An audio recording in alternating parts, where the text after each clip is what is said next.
बिस्मिल्लाहिर्रहमानिर्रहीम। आप देख रहे हैं मेरा यूट्यूब चैनल और फेसबुक पे लीगल लीगल्स। बात करेंगे कमसन मगविया के मुकदमे में। आज से एक रोज कबल आपने सुना होगा कि सुप्रीम कोर्ट के अंदर को बहुत बड़ी तफसीली पिटीशन फाइल कर दी गई है जी। वो इतनी बड़ी है कि वो सुप्रीम कोर्ट भी जो है वो संभालने के लिए सोच रही है कि उसको कहाँ पे रखा जाए। वो एक टेढ़ी टांगों वाला शैतान और भी कई बेरोजगार किस्म के साफी जो इस मुलजम की सहाफत कर रहे हैं, इस मुलजम के लिए जो है इसकी मुलाजमत के चक्कर में ये सारा कुछ कर रहे हैं, उनकी तरफ से बड़ा ग्लोरीफाई किया गया कि एक बहुत ही जबरदस्त पिटीशन जिसके ऊपर हाथों से कटिंग शटिंग की हुई और वो जनाब सुप्रीम कोर्ट के अंदर फाइल कर दी गई है। और ये इतनी बड़ी है और इतनी डिटेल्ड है कि बस देखें जी, ऐसी की तैसी हो जाएगी। और जिन लोगों ने इसके ऊपर छलांगे लगाई हैं, जिन लोगों ने सीट के नीचे कुछ रख के कल के दिन में सारा कुछ किया है, उनके लिए आने वाले दिनों में जब ये पिटीशन जब कभी ये फिक्स होगी, फिलहाल तो इनका कोई फिक्स करवाने का प्लान नहीं है। जो हमें पता चला है बेसिकली ये सिर्फ नीचे वाले मामला को लिंगर ऑन करवाने की कोशिश करना चाह रहे हैं कि हम नीचे जज लियास मेमन साहब को कहेंगे कि जी कोई काम नहीं हो रहा वहां पे, तो देखें सुप्रीम कोर्ट के अंदर हम चले गए हैं, इसलिए आप अभी काम रोक दें, आप हमें सजा की तरफ ना जाएं, हमारे ऊपर फर्द जुर्म आयद ना करें। ये इस चक्कर में इन्होंने बेसिकली एक अटेम्प्ट की है कि किसी ना किसी तरह नीचे वाले मामला को रुकवा लें। लेकिन मैं आप लोगों को वो एक तो पिटीशन आप लोगों को बताता हूं कि वो कितनी बड़ी पिटीशन है और उसके अंदर क्या क्या तबाही वाली जो है ना वो ग्राउंड्स ले ली है जहीर ने कि अब जनाब वो मेहदी अली काजमी का केस भी 1 मिनट में खत्म हो जाएगा। अब तमाम लोग शर्मिंदा हो जाएंगे कि देखें जी सुप्रीम कोर्ट के सामने तो एक बहुत बड़ा फैसला आने जा रहा है। 4 सफात पर मुश्तमिल एक, 4 भी नहीं है, 3 से 3.5 सफात पर मुश्तमिल एक निहायत अजीब सी पिटीशन है जो पहली तारीख पर ही रद्दी की टोकरी में जाने वाली है और हाथ से कटिंग्स की हुई है। कोई वकील अभी बाकायदा तौर पर ये अपॉइंट नहीं कर सके, सिर्फ एडवोकेट ऑन रिकॉर्ड का नाम है, उसके अलावा एडवोकेट ऑन रिकॉर्ड के अलावा इनका कोई नाम नहीं है। जिसका मतलब ये होता है कि जिन वकील साहब को एडवोकेट ऑन रिकॉर्ड के तौर पर साथ मुकदमे के अंदर जिनकी जरूरत होती है सुप्रीम कोर्ट के प्रोसीजर में, उन्हीं को ही इन्होंने अपना वकील किया है। अमर न्याज बढ़ेरा साहब ने बिल्कुल हाथ खड़े कर लिए हैं और ये पूरी कोशिश की गई, बार बार उनसे राब्ता करने की कोशिश की गई। जीएम फारूकी साहब की तरफ से तरले किए गए कि आप किसी तरह आ जाएं, आप हमारे लिए ये आखिरी सुप्रीम कोर्ट के अंदर जो है ना वो आखिरी जिल्लत का सामना कर लें। लेकिन उन्होंने इनकार कर दिया कि भाई पहले बहुत हो गई है मेरे साथ, मैं तो इसमें नहीं आ रहा, किसी और को करना है तो कर लें। और रिपोर्टरली और भी 2-3 लोगों से राब्ता किया गया, उन लोगों की तरफ से स्ट्रेट इनकार कर दिया गया कि हम इस मुकदमे में वकील नहीं होंगे। तो फिर उन्होंने ये डिसाइड किया कि जो एडवोकेट ऑन रिकॉर्ड जिनकी तरफ से हम ये मुकदमा दायर कर रहे हैं, मजहर अली बी चौहान साहब, उन्हीं को हम इसके अंदर वकील कर लेंगे। अब ये है क्या सुप्रीम कोर्ट के अंदर जो फाइल किया है और सुप्रीम कोर्ट के अंदर ये जो फाइल किया है इसका रिजल्ट क्या आने वाला है, ये मैं आपको पहले क्लियर बता रहा हूं कि एक तो जिस दिन ये प्रोसीडिंग्स होंगी, जिस दिन इसकी समाअत फिक्स होनी है, उसी दिन ये मामला आपको डिसाइड होता नजर आ जाएगा। पहली ही डेट पर सुप्रीम कोर्ट के अंदर तरीकेकार ये होता है कि जब आपको सुप्रीम कोर्ट में पिटीशन फाइल करते हैं तो उस पिटीशन के अंदर पहले आपने लीव ग्रांट करवानी होती है। पहले आपने बेसिकली सुप्रीम कोर्ट से इजाजत लेनी होती है कि हमारा ये मुकदमा आप एक्सेप्ट कर लें ताकि आप इसके अंदर फर्दर प्रोसेस प्रोसीड करें और दूसरी साइड को बुला के सुनने के बाद फैसला करें। वो जो लीव ग्रांट होनी है वो पहली डेट पर ऑनरेबल कोर्ट ने डिसाइड करना होता है, हमारी एपेक्स कोर्ट ने, कि वो डिसाइड करनी है, वो लीव इनको ग्रांट करनी है या नहीं करनी। अगर लीव डिक्लाइन हो गई तो पहली डेट पर दूसरे साइड को बगैर बुलाए,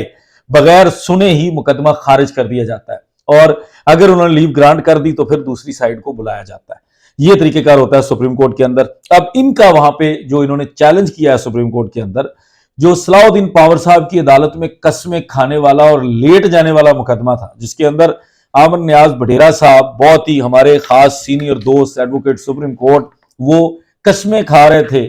वो लेट रहे थे बार बार जीएन कुरैशी साहब ने जिस तरह हमें बताया था, वो वाला ये मुकदमा है जिसके अंदर बड़ा इन्हें यकीन था कि वहां से इनको रिलीफ मिलेगा। लेकिन जैसे सलाउद्दीन पावर साहब ने इनके साथ बड़ी बुरी की और वो मुकदमा इनके खिलाफ फैसला हुआ था 30 सितंबर को, वो फैसला इनके खिलाफ आया था और उस 30 सितंबर के फैसले को अब इन्होंने चैलेंज किया है 14 नवंबर को। ये बिल्कुल उसको पहले इन्होंने जाकर फाइल करके एक ऑब्जेक्शन लगवा कर कि हम किसी तरह से टाइम इसके अंदर गेन कर लें और वो एक ऑब्जेक्शन के अंदर टाइम आ जाएगा जिससे हमारा जो लिमिटेशन की ग्राउंड है कि एक आपने किसी मुकदमे को चैलेंज करना होता है, किसी आपके खिलाफ कोई फैसला आता है, आपने उसको चैलेंज करना है तो उसके लिए एक लिमिटेशन पीरियड होता है, एक टाइम होता है कि आपने इतने टाइम के अंदर अंदर ऊपर वाली अदालत से रुजू करना है। वो नहीं कर सके थे ये, तो इन्होंने पहले उसको वहां पे फाइल करके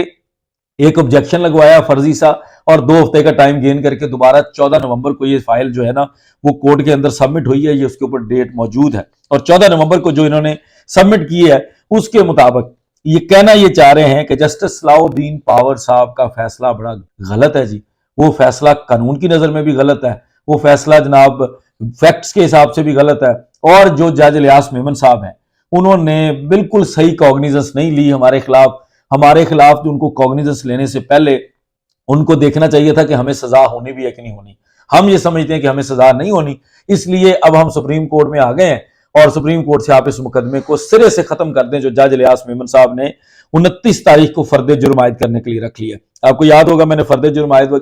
जो होनी है उसके मतलब 29 नवंबर की अपडेट के लिए एक वीलॉग किया था और मैंने आपको बताया था कि ये बड़ा काम हुआ है, और उस काम का आपको समझ आ गई कि फौरी तौर पर इन्होंने सोचा कि सुप्रीम कोर्ट से किसी ना किसी तरह इस फर्द जुर्म को रुकवाया जाए, हमारे खिलाफ इस ट्रायल को रुकवाया जाए, क्योंकि 100% हमें सजा हो जानी है। अब मजे की बात है जो सुप्रीम कोर्ट के अंदर ये गए हैं, वो सुप्रीम कोर्ट के अंदर जाने का जिसने भी मशवरा दिया है ये बुरी तरह फंस गए। अब इनके लिए सुप्रीम कोर्ट से इतना बुरा ऑर्डर आने वाला है, इतना इनके लिए बुरा होने वाला है सुप्रीम कोर्ट के अंदर, उसकी वजूहात हैं कुछ। इनकी तरफ से सुप्रीम कोर्ट के अंदर भी वही हिसाब रखा गया जिस तरह इन्होंने लाहौर हाईकोर्ट के मुल्तान और बहावलपुर बेंच में झूठ बोले थे, जिस तरह इन्होंने वहां सिंध हाईकोर्ट के अंदर जस्टिस सलाउद्दीन पावर साहब के पास कंसीलमेंट ऑफ फैक्ट्स की थी, जिस तरह से इन्होंने जज इलियास मेमन साहब की अदालत को गुमराह करने की कोशिश की थी, एग्जैक्टली उसी तरह इन्होंने सुप्रीम कोर्ट को भी गुमराह करने की कोशिश की है, लेकिन वो इनकी चोरी पकड़ी गई है।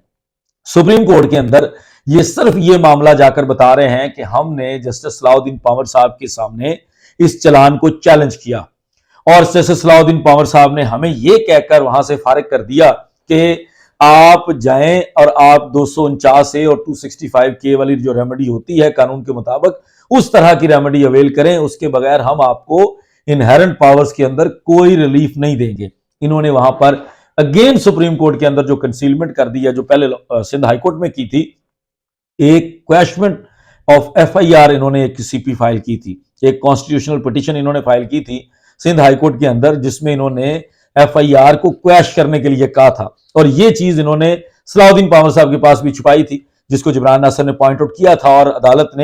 अदालत के अंदर जो मामलात हुए थे उसमें सरजनिश भी की थी, जो वकील साहब जहीर के ब्याह पर पेश हो रहे थे कि आप इतना ज्यादा वफादारियों में आगे ना चले जाया करें, आप कंसीलमेंट ना किया करें, अदालत को गुमराह ना किया करें, क्योंकि आप क्लाइंट के वकील होने के साथ साथ ऑफिसर ऑफ द कोर्ट भी हैं, आपकी कुछ रिस्पॉन्सिबिलिटीज जो हैं, आपकी कुछ जिम्मेदारियां जो हैं वो अदालत की तरफ भी हैं, तो उन जिम्मेदारियों का भी एहसास किया करें। उसके बाद जो इन्होंने सबसे बड़ा ब्लंडर किया है, वहां पर जाकर बता रहे हैं कि जी बच्ची हमें मिल गई थी, वो मेडिकल बोर्ड बना, मेडिकल बोर्ड के बाद जो बच्ची की ये उम्र आ गई और उसके बाद हमारे खिलाफ चलान आ गया,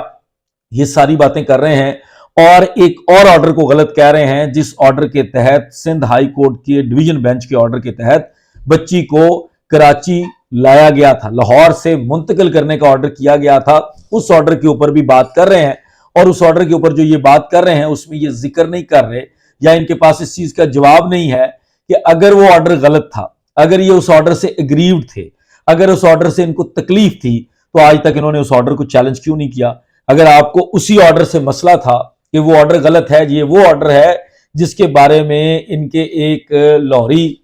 इनका वकील तो नहीं है मुकम्मल तौर पर, चले थोड़ा सा वकील इनका, उनकी तरफ से उस ऑर्डर को मुतनाज़े कहा गया था, और एक जुडिशियल कंटेम्प्ट पेंडिंग है सिंध हाईकोर्ट के अंदर उसी लॉयर के खिलाफ जिसने उस जो सिंध हाईकोर्ट का डिवीजन बेंच का फैसला है उसको मुतनाज़े कहा था, उस फैसले को इन्होंने आज तक चैलेंज नहीं किया। अब जो आगे होने वाला है, जो मैं बहुत जाती तौर पर खुश हूं कि ये मामला जो सुप्रीम, ये पहले तो ये देख लें कि ये बहुत बड़ी पिटीशन है, वो जो सस्ते साफी है ना कराची के टुट्टे साफी, उनकी तरफ से बताया जा रहा था कि बहुत बड़ा एक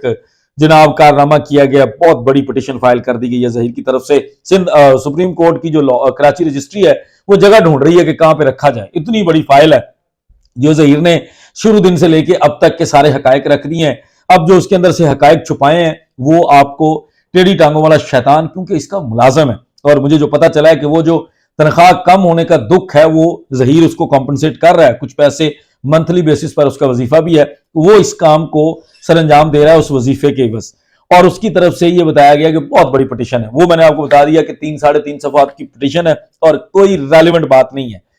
कंटेंट्स में जो FIR इसके जो पिटीशन के कंटेंट्स हैं उसके अंदर कंसीलमेंट की गई है,